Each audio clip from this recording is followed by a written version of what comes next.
I've been in the restaurant business now for almost 10 years. I really love it.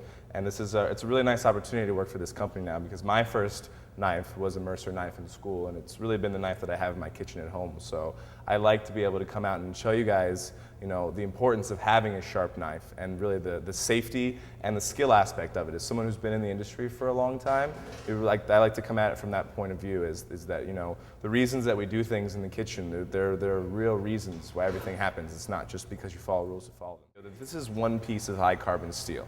So this knife is incredibly sharp, made out of stainless steel, and it's really well made. This is the Tri-Stone. This is in pretty much most of your classrooms. As the video said, there are 3 sides to it. So if you look, it's printed on there, but you can also kind of tell just by looking at it. There is the coarse. This guy right here, if you feel it, it's rough on your hands. There's the more of a medium grit, and then there's a fine grit. And basically what it is it's the hardness of the stone. So the more finer grits, the stone itself is very hard and dense.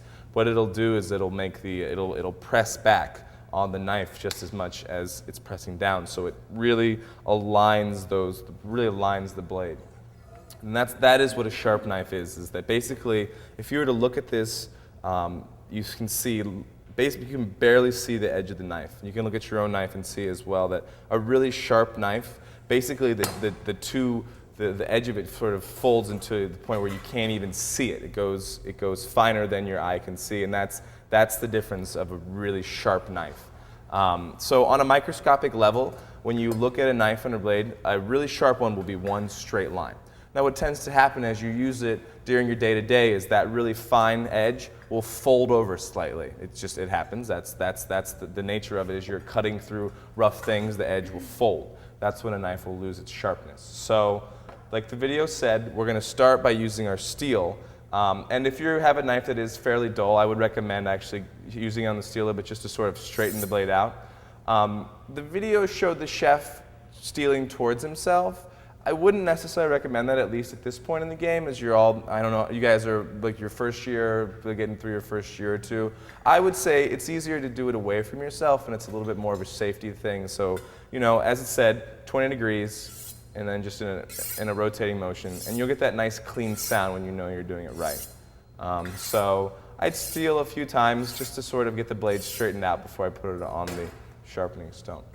Of it. Right. So I found that you can really get really good results using the medium and the fine grit.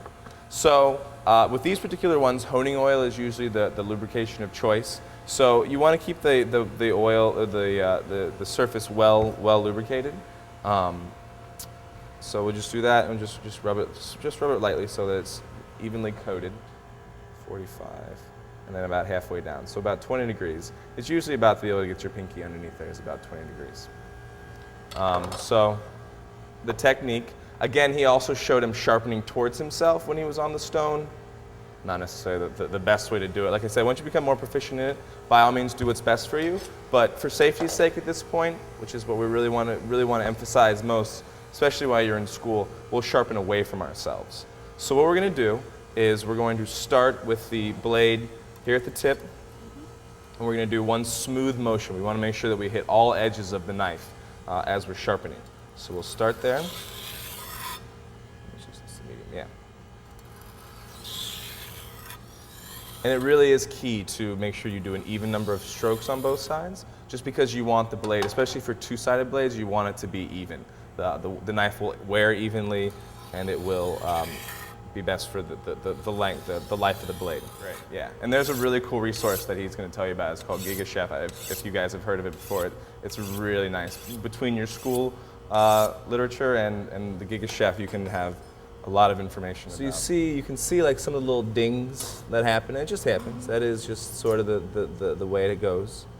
The little dings, the nicks that happen along the blade. That's what the medium is going to be good for. And actually, I think I'm going to show you this one here too. So you see how this one, somebody either stuck that in a can or did something with that one. Yeah. I'm going to try and no, this is a school's knife. So we're going to see if we can try and straighten this guy out. And your chefs could know how to do this as well. So definitely, if this is something that you're really interested in going about, which is hopefully something that you're all interested in learning a lot more about, definitely take the time before class or after class to sit with them and talk about sharpening knives, because it's an invaluable tool. If you're using your knife, 3 or 4 hours a day. You're going to want to be stealing every hour or so. When it's not necessarily, I can't say it's like a regular thing, you'll just feel it. As you get more comfortable doing cuts and whatnot, and you'll feel when you're losing your edge.